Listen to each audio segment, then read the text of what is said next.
Welcome to big TV. Andhra Pradesh తెలంగాణలో IPS అధికారి AB Venkateswararao పేరు తెలియని వారు ఉన్నారు. గత 5 ఏళ్ల కాలంలో సస్పెన్షన్కు గురై తీవ్ర మానసిక వేదనకు గురయ్యారా? ఇన్నేళ్ళు సర్వీస్ చేసిన తర్వాత చాలామంది ఐపీఎస్ ఐఏఎస్ కావాలనుకుంటే రాజకీయ చట్రంలో మునిగిపోవాల్సిందేనా? ప్రస్తుతం మనతో పాటు ఏబి వెంకటేశ్వరరావు గారు ఉన్నారు. నమస్కారం సార్. నమస్కారం. డైరెక్ట్ క్వశ్చన్ మీకు. చాలామంది ఐఏఎస్ ఐపీఎస్ కావాలని చెప్పి తన కొడుకుల్ని తీర్చిదిద్దే ప్రయత్నం చేస్తారు. మీరు ఒక ఉదాహరణగా మిగిలిపోయిన పరిస్థితి. 5 ఏళ్ల కాలంలో కేవలం ఒక రాజకీయ పార్టీ సస్పెన్షన్ చేయడం వల్ల మీరు 5 ఏళ్ల కాలంలో మానసిక వేదన, మానసిక క్షోభను అనుభవించారని చెప్పి మేమైతే అనుకుంటున్నాం. వాస్తవమే, కానీ ఫైట్ బ్యాక్ కూడా చేసినాం కదా. So it is possible to fight back. ఆ మాత్రం జీవితంలో ఛాలెంజ్లు తీసుకోలేకపోయిన వాళ్ళు అసలు ఐఏఎస్ ఐపీఎస్లకు ఎందుకు పనికి వస్తారు? దేన్నైనా ఫేస్ చేయగలగాల. అంటే భవిష్యత్ తరాలకు ఏం చెప్పదలుచుకున్నాడు ఏబి వెంకటేశ్వరరావు? ఖచ్చితంగా ఫేస్ చేయాలా, నీతి నిజాయితీగా బతకాలా, ఏదన్నా ప్రాబ్లం వస్తే పోరాడాలా. మీ నీతి నిజాయితీ నిన్ను నిలబెడుతుంది. మీ పైన రాజకీయ కుట్ర జరిగిందా, ఇంకా లేదంటే వేరే ఏదైనా కారణాలు చెప్పదలుచుకున్నారా? కుట్ర లాంటి శబ్దాలు వాడను, కానీ పరిపాలనా తీరు రకరకాల ప్రభుత్వాల్లో రకరకాలుగా ఉంటుంది. నేను 30 ఏళ్లలో చాలా ప్రభుత్వాలు చూశాను. లాస్ట్లో చూసినటువంటి ప్రభుత్వం యొక్క తీరు కొంత డిఫరెంట్గా ఉంది. అది నా పట్ల ఆ డిఫరెంట్ అప్రోచ్ రావడం అనేది నాకు జరిగింది. దురదృష్టవశాత్తు అదృష్టవశాత్తు కానీ జరిగింది.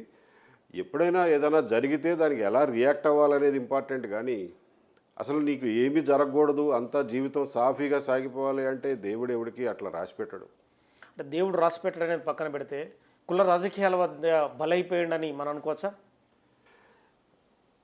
అస్సలు అలాంటి ఎలిగేషన్ నేనేమీ పెట్టను. నన్ను అర్థం చేసుకోవడంలో, నా గురించి ఒక అభిప్రాయాన్ని ఏర్పరచుకోవడంలో ఏ ఏ అంశాలు వాళ్ళ మనసుల్లో పనిచేసినాయి అన్నది నాకైతే తెలియదు.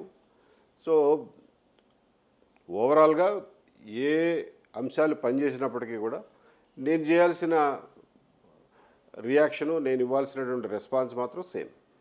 వివేకానంద రెడ్డి మర్డర్ కేసు తర్వాత ఎలక్షన్ కమిషన్ మిమ్మల్ని పంపించేసింది. ఆ మర్డర్ కేసులో మీరు వ్యవహరించిన తీరు సరిగ్గా లేదనా, లేదంటే వేరే రకమైన కారణాలు ఏమైనా ఉండొచ్చా? ఎలక్షన్ కమిషన్కి ఇచ్చినటువంటి ఫిర్యాదు అది పబ్లిక్ డొమైన్లో ఉంది కాబట్టి చెప్తున్నా. చెప్పాలి. అప్పట్లో ఎలక్షన్ కమిషన్కి ఇచ్చినటువంటి ఫిర్యాదు ఏమిటంటే, అప్పటి ప్రతిపక్ష పార్టీ ఇచ్చిన ఫిర్యాదు ఏమిటంటే, ఎక్కడో శ్రీకాకుళం జిల్లాలో ఏదో ఎవరో డబ్బులు తీసుకెళ్తుంటే చెక్ పోస్ట్ దగ్గర ఆపితే నేను ఎస్పీకి ఫోన్ చేసి ఇడిపించినానని చెప్పి ఫిర్యాదు పెట్టారు. ఆ ఫిర్యాదు మీద 24 గంటల్లో నన్ను ట్రాన్స్ఫర్ చేశారు. సరే, ఎలక్షన్ హడావిడిలో విచారణ చేయడానికి ఎవరికి పాసిబుల్ కాదు కాబట్టి ఎందుకు వచ్చిందిలే అని అనుమానంతో ట్రాన్స్ఫర్ చేశారు అని మనం సరిపెట్టుకోవచ్చు. ఎలక్షన్ కమిషన్ తప్పు పట్టలేము కదా, వాళ్ళ పని అలాంటిది. సరే, ఇదంతా అయిపోయిన తర్వాత అయినా ఏమన్నా విచారణ చేశారా, ఆ విచారణలో ఏమన్నా తేలిందా అని చెప్పి నేను సమాచార హక్కు చట్టం కింద అడిగితే, విచారణ చేసినట్లుగా కానీ అందులో ఏ తప్పు తేలినట్టుగా కానీ మా దగ్గర సమాచారమే లేదు అన్నారు. నేను అనేది ఏంటంటే, అంత పెద్ద అభియోగాలు మోపినప్పుడు, ఒక ఆఫీసర్ మీద మోపినప్పుడు దాన్ని కనీసం విచారణ చేసి నిజమో కాదో తేల్చాల్సినటువంటి బాధ్యత వాళ్ళకు ఉండింది. అది కూడా వాళ్ళు చేయలేకపోయారే అనిపించింది. తర్వాత ఆ ఆరోపణ ఎంత అర్థం లేని ఆరోపణ అనేది అప్పట్లో అక్కడ ఉన్నటువంటి ఎస్పీ గారు, ఇప్పుడు రిటైర్ అయ్యారు, ఆయన ఇమీడియట్గా రిప్లై రాసి పంపించాడు. అసలు ఇది కంప్లీట్ అవాస్తవం, కంప్లీట్ అబద్ధం అని చెప్పి. అయినా సరే ఎలక్షన్ కమిషన్ దాన్ని, ఆ విచారణని రికార్డ్ చేసి దానికి ఒక కంక్లూజన్ ఇవ్వాల్సింది, ఇవ్వలే. అంటే మీ పర్సెప్షన్లో ఏం తేలిందని మీరు అనుకుంటున్నారు? అప్పుడు ఏమి లేదు తేలడానికి, అసలు కంప్లీట్ అబద్ధం. అంటే ఇంటెలిజెన్స్ చీఫ్గా పనిచేసిన క్రమంలో మీకు చాలా విషయాలు తెలిసి ఉంటాయి వివేకానంద రెడ్డి మర్డర్ కేసుకు సంబంధించి. అంటే అక్కడ నుంచి ఏబి వెంకటేశ్వరరావును తప్పించాలనే వేరే ఉద్దేశంలోనే ఈ ఆరోపణలు పెట్టారు అనుకోవచ్చా? తెలీదు. నేనేమి ఇప్పుడు నేనేమన్నా మాట్లాడితే అది నేను ఎలిగేషన్ చేసినట్లు ఉంటుంది, నేను ప్రూవ్ చేయాల్సి వస్తుంది. బట్ టైమింగు అవన్నీ కూడా మీరు చూస్తే అదే టైంలో జరిగినాయి ఇవన్నీ. అంటే చాలా విషయాలు వివేకానంద రెడ్డికి సంబంధించి కావచ్చు, చాలా విషయాలు మీరు గమనించే ఉంటారు యాజ్ ఏ ఇంటెలిజెన్స్ చీఫ్గా. సో ఫర్దర్గా ముందుకెళ్తే కనుక చాలా సమస్యలు వస్తాయనే భావన ఉందనుకుంటారా, లేదంటే మిమ్మల్ని ఇబ్బంది పెట్టాలి అన్న కోణం ఇక్కడ కనిపిస్తుందా? తెలియదండి వాళ్ళని ఏం మోటివేట్ చేశాయో, ఏ అంశాలు మోటివేట్ చేశాయో తెలియదు. కానీ మొత్తానికి చివరికి జరిగింది మాత్రం లేని ఆరోపణలు నా మీద వేయడం, ఆ ఆరోపణల్ని అభాండాలని నేను ఇప్పటివరకు ఎదుర్కోవాల్సి రావడం, దానివల్ల జరిగినటువంటి పాలనాపరమైన నిర్ణయాలు లైక్ సస్పెన్షను ఇవన్నీ చేయడంతో వాటన్నింటినీ ఒకదాన్నొకటి ఫైట్ చేసుకుంటూ క్లియర్ చేసుకుంటూ రావాల్సి వచ్చింది. ఇంట్లో కుటుంబ పరిస్థితి కూడా కొంచెం వేరుగా చూడొచ్చు. ఎందుకంటే వెంకటేశ్వరరావు గారు సీనియర్ ఆఫీసర్గా ఉమ్మడి ఆంధ్రప్రదేశ్లో చాలా పకడ్బందీగా పనిచేశారు. తదుపరి ఈ 5 ఏళ్ల కాలంలో మీ కుటుంబంలో పరిస్థితి ఎలా ఊహించవచ్చు? నిజానికి వాళ్ళందరూ ఇలా జరిగినప్పుడు ఇలా కూడా జరుగుతుందా అని చెప్పి షాక్ అయ్యిన మాట వాస్తవమే. కానీ తర్వాత మెల్లగా ఆలోచిస్తే ఎవ్వరూ కన్నీరు చుక్క బయటకు రావద్దు. మీకు ఇప్పుడు కూడా మీకు మాటలు రాని పరిస్థితి వస్తుంది. ఎందుకంటే గొంతులో బాధను దిగమింగుకొని మాట్లాడుతున్నారు. ఎవ్వరూ కన్నీటి చుక్క బయటికి రావద్దు. ఎందుకంటే కన్నీటి చుక్క బయటకు వస్తే నీకు అన్యాయం చేసిన వాడు గెలిచినట్లే. కాబట్టి ఫైట్ చేద్దాం తప్ప బాధపడొద్దు అనే నిర్ణయం తీసుకున్నాం కుటుంబ పరంగా. ఆ నిర్ణయానికే మా కుటుంబంలో ప్రతి ఒక్కరూ కట్టుబడి ఉన్నారు. ఎవ్వరూ కూడా ఒకరోజు కూడా బాధను వ్యక్తం చేయలా. లోపల ఉన్నా కానీ అలాగే పెట్టుకుని ఉన్నారు. అంటే భావాలు కూడా పంచుకుంటారా కనీసం ఇంట్లో? కరెక్ట్, భావాలు పంచుకుంటాము. ఫైట్ చేయండి, నెక్స్ట్ ఏంటి, ఎప్పుడు కోర్టు ఎప్పుడు, పేషీ ఎప్పుడు అని అడగడమే తప్ప ఎప్పుడు కూడా నన్ను వెనకలాగడానికి ఎవరు ప్రయత్నం చేయాల. సో కుటుంబం ఆ రకంగా చాలా స్ట్రాంగ్గా నాతో పాటు నిలబడింది. మీరు ఎక్కని మెట్లు లేవు, తిరగని కోర్టులు లేవు ఈ 5 ఏళ్ల కాలంలో. రైట్. సుప్రీంకోర్టుకు వెళ్ళి కూడా హార్ష్గా మాట్లాడిన పరిస్థితి. రైట్. ఏం చెప్పదలుచుకుంటాడు ఏబి వెంకటేశ్వరరావు? ఎవరికైనా అన్యాయం చేస్తే తలంచుకుని వెళ్ళిపోతారు అని అనుకోవద్దు. తిరగబడతారు. తిరగబడి ప్రశ్నించినప్పుడు నీ దగ్గర దానికి సరైనటువంటి సమాధానం ఉండాలి. ఆ సమాధానం లేనప్పుడు ఎవరికి అన్యాయం తలపెట్ట మాకు అని చెప్పి చెప్తున్నాను. మీ చివరి రోజు ఉద్యోగం కూడా బలవంతంగానే మీకు వచ్చినట్టు అనిపిస్తుంది.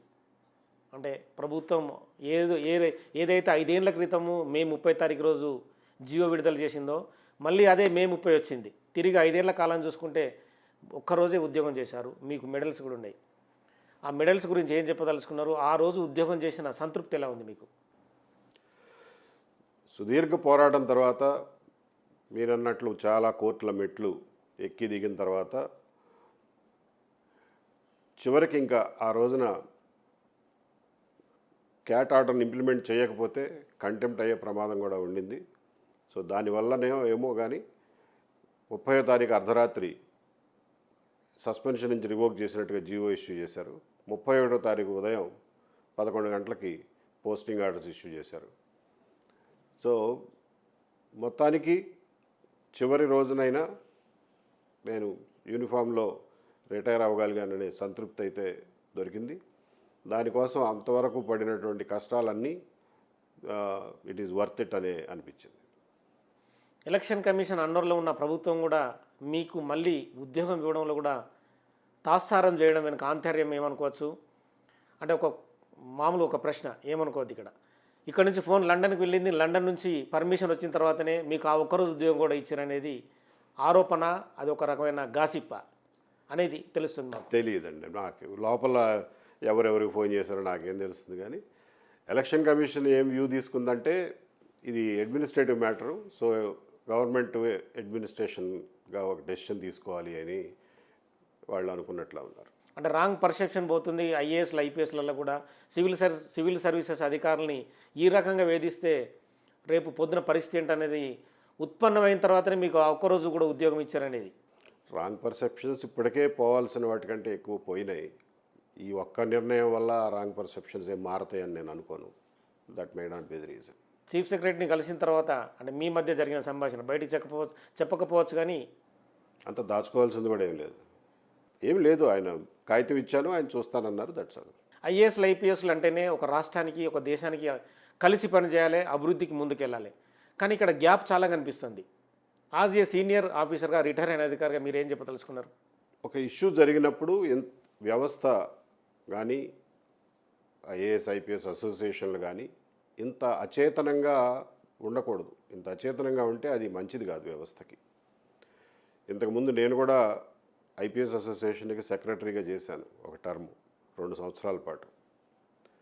సెక్రటరీగా చేసినప్పుడు నా దృష్టికి ఏ ఐపీఎస్ ఆఫీసర్కి ఏ రకమైనటువంటి కష్టం వచ్చిందని నా దృష్టికి వచ్చినా కానీ ఎవరో అడగకుండానే, ఎవరో నన్ను రిక్వెస్ట్ చేయకుండానే నా అంతటి నేను దాన్ని బాధ్యతగా తీసుకుని వెళ్ళి ఆ ప్రాబ్లం సాల్వ్ చేయడానికి ప్రయత్నం చేసేవాడిని. ప్రాబ్లం సాల్వ్ చేయలేకపోతే కనీసం వాళ్ళ కష్టం ఉన్న సమయంలో వాళ్ళ పక్కన నుంచుని ధైర్యం చెప్పేవాడిని. ఓకే, బాధపడకండి, మేమున్నాం, we'll take care of your family అని చెప్పి వాళ్ళ కుటుంబంతో సహా నుంచునేవాళ్ళం. అది మినిమం కర్తవ్యం, కర్టసీ మినిమం కర్తవ్యం ఈ అసోసియేషన్లకి. ఆ మాత్రం సంఘీభావం లేకపోతే ఆఫీసర్ల అసోసియేషన్లు రేపొద్దున ఐసోలేట్ అయిపోతాయి. అది దీర్ఘకాలికంగా సర్వీసెస్కి మంచిది కాదు.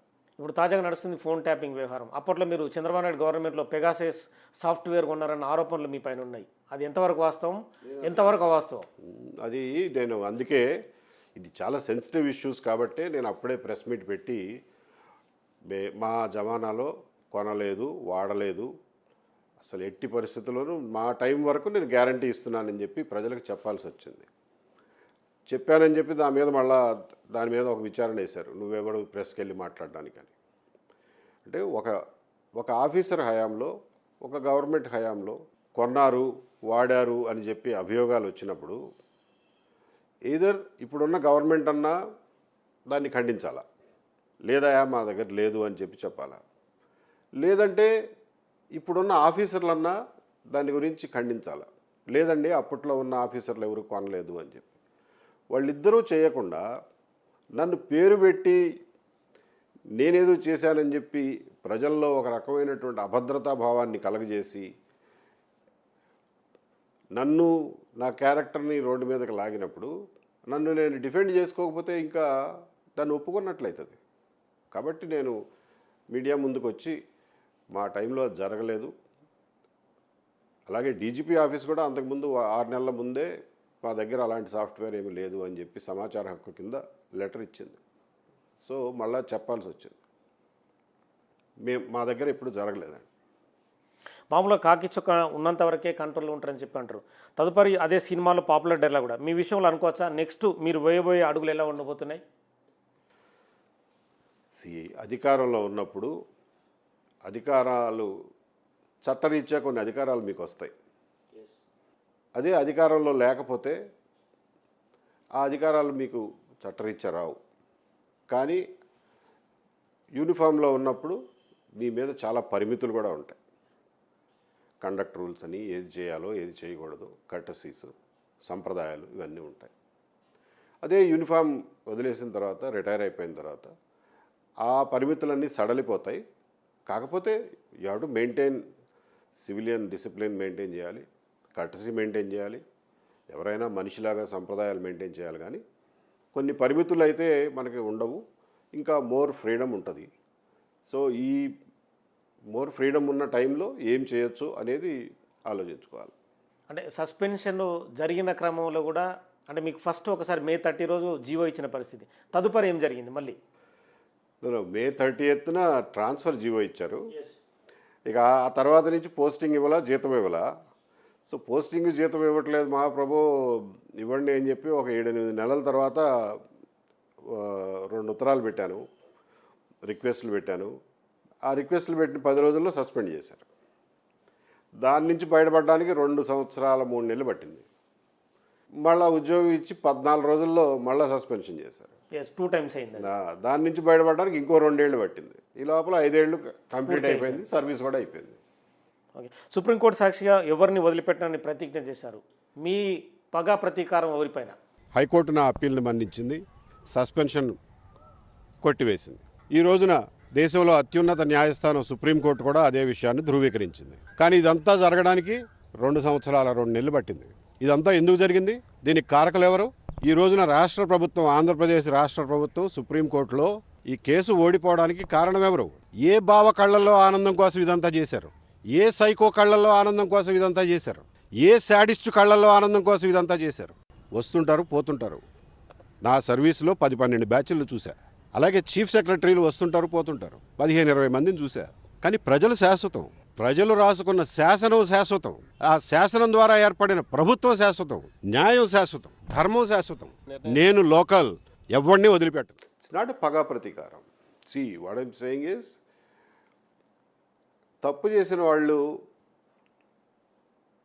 రేపొద్దున మనం నిలదీయకపోతే రేపొద్దున 10 మంది ఆఫీసర్లకు కూడా ఇదే పరిస్థితి కలగజేస్తారు. తోటి అధికారులు గవర్నమెంట్ని తప్పుదారి పట్టించకూడదు కదా, గవర్నమెంట్కి అబద్ధాలు చెప్పకూడదు కదా, తప్పుడు రిపోర్టులు రాయకూడదు కదా. నేను చెప్పింది అదే. ఒక ఫాల్స్ డాక్యుమెంట్ని క్రియేట్ చేయకూడదు కదా, ఫోర్జరీ డాక్యుమెంట్ని క్రియేట్ చేయకూడదు కదా. అవన్నీ చేశారు. మీకేం పని రా ఇదంతా? నేను నిజంగా తప్పు చేస్తే ఎస్ ఇది జరిగిందని చెప్పండి. అది జరిగిందని చెప్పండి. లేనిపోయిన అబద్ధాలు ఎందుకు చెప్పారు గవర్నమెంట్కి? గవర్నమెంట్కి ఏం తెలుస్తుంది? నువ్వు పంపిన రిపోర్టే వాళ్ళకి సమాచారం. దాన్ని బేస్ చేసుకుని యాక్ట్ చేస్తుంది గవర్నమెంట్. సో ఈ తప్పుడు రిపోర్ట్లు పంపిన వాళ్ళు, ఫోర్జరీలు చేసిన వాళ్ళు, తప్పుడు డాక్యుమెంట్లు క్రియేట్ చేసిన వాళ్ళు, వాళ్ళని ఖచ్చితంగా నేను ప్రశ్నిస్తా, వాళ్ళని చట్టం ముందు నిలబెడతా. దాన్ని పగా ప్రతీకారం అనుకుంటారో లేకపోతే అది నేను చేయాల్సినటువంటి బాధ్యత అనుకుంటారో మీ ఇష్టం. ఇటీవల మాచర్ల ఎన్నికకు సంబంధించి మీ బంధువు ఐజీ ఉన్నారు, అల్లర్లకు మీరే కారణం అని చెప్పి వైసీపీ కంప్లైంట్ ఇచ్చింది ఎలక్షన్ కమిషన్కి. అందరూ నా బంధువులే అయిపోతారండి. ఆయన ఎవరో పాపం త్రిపాఠి అని యూపీ నుంచి వచ్చిన ఆయన, యూపీయో బీహారో, అది కూడా నాకు కరెక్ట్గా తెలియదు. ఆయన నాకు బంధువు ఎట్లయితాడు? సో ఆరోపణలు ఎంత అసంబద్ధంగా ఉంటాయో అని చెప్పడానికి ఇది ఒక ఉదాహరణ. అంటే ఆ ఇష్యూకి మీకు ఎలాంటి సంబంధం లేదు? అస్సలు సంబంధమే లేదు. తదుపరి ప్రత్యక్ష రాజకీయాలకు ఏబీ వెంకటేశ్వరరావు వచ్చే అవకాశం ఉందా, లేదంటే కొత్త గవర్నమెంట్ ఫామ్ అయితే ఏమన్నా ప్రధాన సలహాదారుగా అవకాశం ఇస్తే వెళ్ళే అవకాశం ఉందా? నేను అసలు వేటి గురించి ఆలోచించట్లేదు. ఇప్పటి వరకు నా జీవితం ఒకలా గడిచింది. సర్వీస్లో ఉన్నప్పుడు సర్వీస్ చివరిలో 5 సంవత్సరాలు నన్ను నేను డిఫెండ్ చేసుకోవడానికే సరిపోయింది. నాకున్న జ్ఞానం, నాకున్న ఎక్స్పీరియన్సు, నాకున్న స్కిల్స్ ఉపయోగించి ప్రజలకు ఏదైనా ఉపయోగపడే పని ఏ రకంగా చేయగలను అనేది ఆలోచించుకుని దానికి ఉన్న సాధ్యాసాధ్యాలని బట్టి ముందుకు పోతాను తప్ప నాకు ఫలానాది కావాలి లేదా ఫలానా రకంగానే పోతాననే స్థిరమైనటువంటి ఆలోచనలు ఏమి లేవు. ఇంకో క్వశ్చన్ మీరు ఏమనుకుంటే, 2019లో ఏబీ వెంకటేశ్వరరావు ఒక తప్పుడు రిపోర్ట్ ఇచ్చాడు, దానివల్లే చంద్రబాబు నాయుడు ఓడిపోయాడు అనేది ప్రధాన ఆరోపణ, టీడీపీ వాళ్ళు కూడా చేసిన పరిస్థితి ఉంటుందండి. యాక్చువల్గా ఎలక్షన్స్లో రిజల్ట్స్ అనూహ్యంగా వచ్చినప్పుడు ఎందుకు ఇలా జరిగింది అని కింద మీద పడడం సహజం. అప్పుడు ఎలా జరిగి ఉంటుంది అని చెప్పి ఎవరో ఒకళ్ళని బ్లేమ్ చేయడానికి ట్రై చేస్తారు. ఒకళ్ళు అసలు తప్పుడు రిపోర్ట్లు ఏబీ వెంకటేశ్వరరావు రిపోర్ట్లు ఇవ్వడం ఎలక్షన్ రిజల్ట్స్ గురించి. రెండోది నేను ఇచ్చిన తప్పుడు రిపోర్ట్ వల్ల అక్కడ ఏదో జరిగిపోయింది అనేది అవాస్తవం. ఎలక్షన్ ఓడిపోయిన హీట్లో ఏదేదో అనుకుంటారు కానీ దాన్ని నేను ఎవరిని తప్పుపట్టను. ఎవరి అభిప్రాయాలు వాళ్ళవి. అంటే ఆ భావన కూడా చంద్రబాబు కలిగిందనేది మీకేమన్నా ఇన్ఫర్మేషనా? లేదండి, అంత నేరోగా ఎవరు ఆలోచించరు. రాజకీయ నేతలు పర్టికులర్గా అధికారులు ఉన్న వారి చేతిలో పోలీసు వ్యవస్థ బందీ అయింది అనేది చాలా వరకు ఆరోపణ.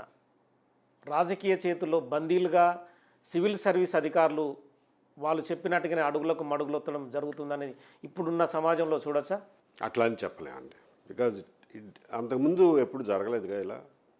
సో ఈ మధ్యకాలంలో కొన్ని వికృతమైనటువంటి పరిణామాలు చూస్తున్నాం. వాటిని సరి చేసుకోవాల్సిన అవసరం కూడా ఉంది.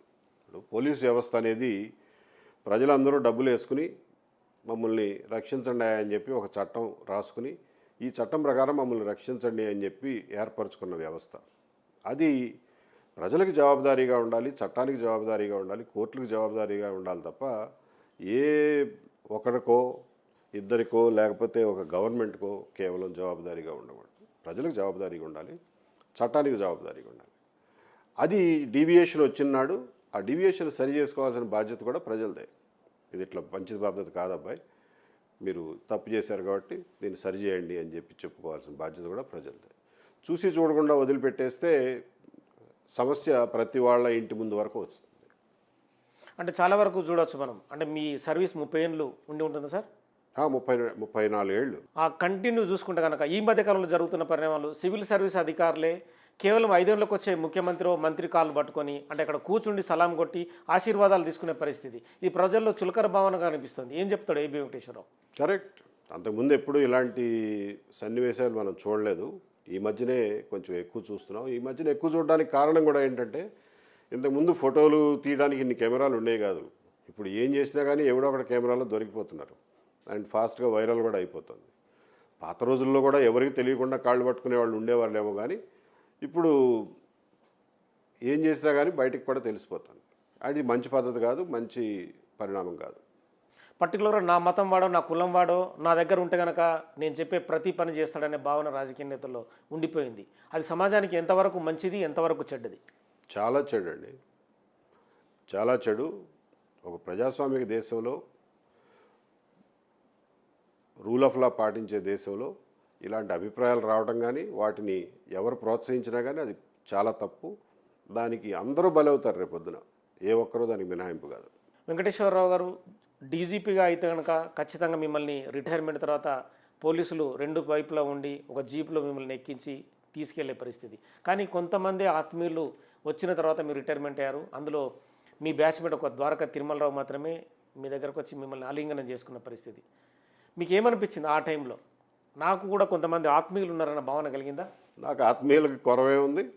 ఆత్మీయులు చాలామంది ఉన్నారు, ఎప్పుడూ ఉన్నారు ఆత్మీయులు, ఇప్పుడే కాదు. ఇన్ఫ్యాక్ట్ నా స్ట్రగుల్ చూసిన తర్వాత నాకు పరిచయం కూడా లేని వాళ్ళు వేల మంది, లక్షల మంది ఆత్మీయులయ్యారు. సో నేను ఎక్కడికి పోయినా కానీ పలకరించడం ఎక్కువైంది. నాకు ఇన్ఫ్యాక్ట్ నా ప్రైవసీ పోయింది. ఇప్పుడు ఎక్కడికి పోయినా కానీ అందరూ గుర్తుపట్టి సానుభూతి వ్యక్తం చేస్తూ ఉంటారు. అంటే మీ జూనియర్లు కూడా డీజీపీలు అయిన పరిస్థితి మామూలుగా. తెలంగాణ రాష్ట్రం అంటే ఉమ్మడి రాష్ట్రం 2గా విడిపోయినప్పుడు మీకు ఈ సమస్య వచ్చినప్పుడు అరే నేను తెలంగాణ రాష్ట్రంలో ఎందుకు ఉండలేదన్న భావన ఎప్పుడన్నా మీకు కల్పించిందా? లేదండి, అట్లేమి లేదు. అలా అనుకుంటే అసలు ఎన్ని రకాలుగానే ఆలోచించుకోవచ్చు. అసలు ఈ సర్వీస్లోకి రాకుంటే మంచిదే ఏదేమో, అసలు యూపీఎస్సీ రాయకుంటే మంచిదే ఏదేమో అని అది అది అసలు సమాధానమే కాదు.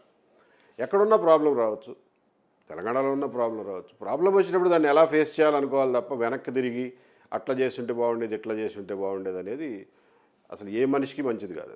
అంటే మామూలుగా మీరు ఇచ్చే సందేశం ఏంటి? ఇప్పుడు ఈ సివిల్ సర్వీస్ రాయాలనుకున్న వాళ్ళకి కూడా, సివిల్ సర్వీస్కి ప్రయత్నం చేసే వాళ్ళకు కూడా ఏబి వెంకటేశ్వరరావు ఒక సందేశం చెప్పాలి. ఎందుకంటే 5 ఏళ్ళు సస్పెన్షన్ గురైన తర్వాత వాళ్ళను రావాలని ప్రోత్సహిస్తారా, లేదు ఈ సర్వీసు అంత బాగలేదు రాజకీయాలకు బలైపోతున్నారని భావిస్తారని చెప్పొచ్చా? Civil services especially IAS, IPS, even forest service, foreign service, ఇలాంటి సర్వీసెస్ అన్నీ ఎంతో బాధ్యత కలిగినటువంటి సర్వీసెస్, దేశానికి ఎంతో అవసరం ఉన్నటువంటి సర్వీసెస్. ఇందులో పనిచేసే వాళ్ళకి చాలా అధికారాలు వాళ్ళ చేతుల్లో ఉంటాయి. ఆ అధికారాలు ఉపయోగించి ఎన్నో వేల లక్షల మందికి ఒక్క మనిషిగా మీరు సహాయం చేసే అవకాశం, వాళ్ళ పురోగతికి తోడ్పడే అవకాశం మీకు కలుగుతుంది. అదే పోలీస్ డిపార్ట్మెంట్లో ఉంటే ఎంతోమందిని అన్యాయం నుంచి, అణచివేత నుంచి రక్షించే అవకాశం మీకు కలుగుతుంది. ఇది భగవంతుడు ఇచ్చినటువంటి ఒక అవకాశం. దాన్ని మీరు సీరియస్గా తీసుకుని మీ డ్యూటీని సక్రమంగా చేసి నీతి నిజాయితీలతో చేసిన నాళ్ళు మీకు ఏ ఢోకా లేదు. ఏ రకమైనటువంటి రాజకీయ ఒత్తిడి కానీ ఇంకొక ఒత్తిడి కానీ వచ్చినా ప్రలోభాలకు లొంగకుండా ఉన్నంతకాలం మిమ్మల్ని ఎవరు ఏమి చేయలేరు. ఏదన్నా ప్రాబ్లం వచ్చినా కానీ దాన్ని ఫైట్ చేసుకుని ముందుకు వెళ్ళాలి తప్ప ప్రాబ్లం వస్తుందేమో అని చెప్పి కుంగిపోవడం అనేది మనిషి లక్షణం కాకూడదు. కాబట్టి సివిల్ సర్వీసెస్కి వద్దామనుకున్న యంగ్స్టర్స్కి, అలాగే ఉద్యోగంలో ఉన్నటువంటి యంగ్ ఆఫీసర్స్కి నేను చెప్పేది ఒకటే, సక్సెస్ ఎప్పుడు షార్ట్కట్లో రాదు. కష్టపడితే వస్తుంది. కష్టపడితే వచ్చే సక్సెస్ని జీవితాంతం మీరు అనుభవించగలుగుతారు. షార్ట్కట్లో వచ్చేది షార్ట్కట్లోనే పోతుంది. So don't try to cut corners, work hard, నీతి నిజాయితీతో పనిచేయండి. మిమ్మల్ని ఎవ్వరూ ఏమీ చేయలేరు. మీకున్న అధికారాలు మీ సొంతమనో లేకపోతే మీ వంశపారంపర్యంగా వచ్చినాయనో అనుకుంటే మాత్రం మీరు పప్పులో కాలేసినట్టే. మీకున్న అధికారాలు it is a reflected glory of the law and the constitution. మీరంటూ కేవలం నిమిత్త మాత్రులు మాత్రమే. మీకున్న అధికారాలన్నీ మీకు చట్టం మీకు కలుగజేసిన అధికారాలు అంతే తప్ప మీరు పుట్లంగానే జేబులోంచి తెచ్చుకోవాలా, ఇంట్లోంచి తెచ్చుకోవాలా వాటిని. వాటిని ఎలా ఉపయోగించాలో అనే దానికి కూడా ఒక పద్ధతి ఉంటుంది. అలాగే ఉపయోగించండి, అంతకు మించి ఉపయోగించొద్దు. మీరు ఆ రిటైర్ అయిపోయిన రోజునో లేకపోతే ఆ ఉద్యోగంలో లేని రోజున అవి ఏవి మీతో పాటు రావు. అది గుర్తుంచుకుని మెలగాలి. మీరు ఎన్ని మెడల్స్ సాధించారు సార్? మొన్న యూనిఫామ్ వేసుకున్నప్పుడు చూసిన పరిస్థితి. ఒక ఐపీఎస్ ఆఫీసర్కి ఎన్ని మెడల్స్ రావచ్చో అన్ని మెడల్స్ వచ్చినాయి. ఐపీఎం, పీపీఎం, ఉత్కృష్ట సేవా మెడల్, కఠిన సేవా medal, international piece keeping medal, ఇవన్నీ ఉన్నాయి. అవమానకరంగా వైదొలిగారన్న భావన, అంటే వైదొలగించారన్న భావన మీకేమైనా కలిగించిందా చివరి రోజున? లేదండి, లేదు. అవమానకరంగా వైదొలగించారనే భావన ఎప్పుడు కలుగుతుందంటే నేను ఏదన్నా తప్పు చేస్తే కలుగుతుంది. అంతే తప్ప నేను తప్పు చేయనంతకాలం, నేను పోరాడి సాధించగలిగినంతకాలం ఇంకా నేను చేసుకోవాల్సినవి చాలా ఉన్నాయి, క్లియర్ చేసుకోవాల్సినవి చాలా ఉన్నాయి. అవన్నీ కూడా చేసుకుంటాను ఫ్యూచర్లో. సో ఫైట్ చేశాము, నిజాయితీగా నిలబడ్డాను, నా విలువల కోసం నిలబడ్డాను అన్న సంతృప్తితోనే రిటైర్ అయ్యాను. అంటే ఏబి వెంకటేశ్వరరావు సంతోషంగా ఉండడానికి మనం ఫైనల్గా భావించవచ్చా? 100% సంతోషంగా ఉన్నా. నేను పడిన శ్రమకి, నేను పడిన కష్టానికి, ప్రజలు నాతో ఐడెంటిఫై చేసుకున్న దానికి, వాళ్ళ నుంచి నాకు వచ్చినటువంటి సంఘీభావానికి నా గుండెలు నిండిపోయినాయి. And I'm extremely happy. Thank you sir. Thank you. So మొత్తానికైతే ఏబి వెంకటేశ్వర గారు చెప్తున్న పరిస్థితే, అంటే భవిష్యత్తులో ఐఏఎస్ ఐపీఎస్ కావాలనుకున్న వారు కూడా ధైర్యంగా ముందుకు రావాలంటున్నారు.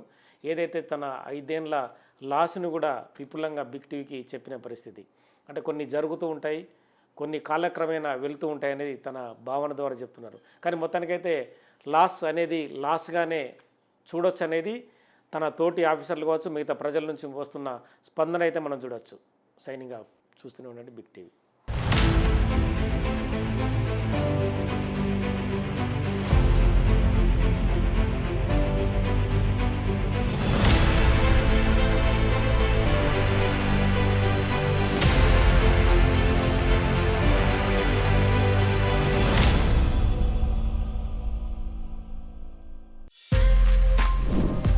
For more videos like this, subscribe Big TV channel.